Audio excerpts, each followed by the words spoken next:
Bonjour à tous, je vous retrouve pour déjà la 15e journée de ce challenge du confinement, un jour une posture.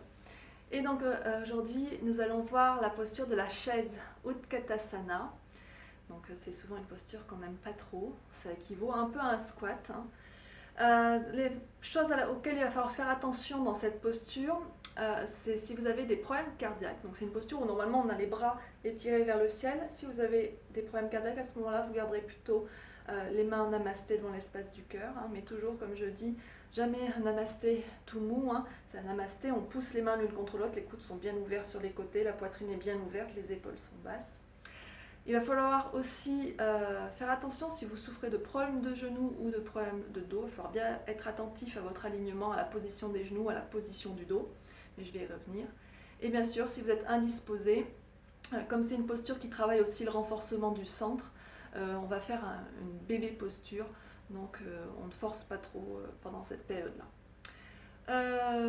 Donc voilà tout ce que j'avais à vous signaler pour le départ.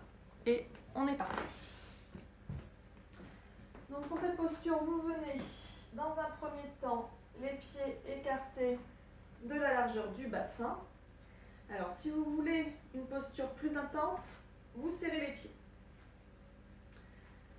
Donc les pieds écartés de la largeur du bassin, on va inspirer, lever les bras vers le ciel, se grandir et expirer, on fléchit les genoux.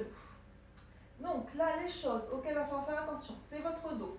On n'est pas avec le dos qui se cambre, les fesses qui partent vers l'arrière. On ramène le bassin vers l'avant, même si les fesses partent vers l'arrière. Les genoux, on fait attention ici qu'ils ne dépassent pas les orteils. Voilà, ça fait deux choses importantes déjà sur lesquelles se concentrer. On rentre son ventre, on ouvre bien la poitrine.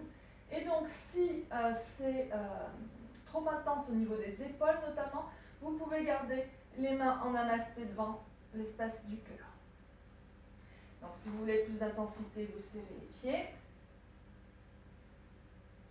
Et si vous voulez encore plus d'intensité, vous montez sur le bout des orteils. Vous décollez les talons. Et on respire. Et pour relâcher la posture sur un expire, on revient en Tadasana. Et on prend un instant, Tadasana. On respire bien. Donc restez dans cette posture autant que vous le pouvez. Vous allez sentir vos cuisses travailler. Donc c'est vraiment quelque chose qui va vraiment renforcer les jambes. Si vraiment vous avez du mal dans cette posture, vous pouvez vous rapprocher d'un mur. Donc en se rapprochant d'un mur et en ramenant en fait à distance du mur, de manière à ce que quand vous pliez les genoux, les fesses viennent contre le mur.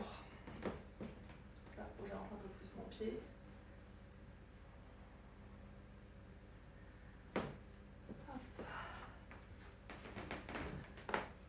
Voilà, c'est tout pour la posture de la chaise Utkatasana. J'attends vos photos. Bravo à tous et à bientôt. Ciao, ciao.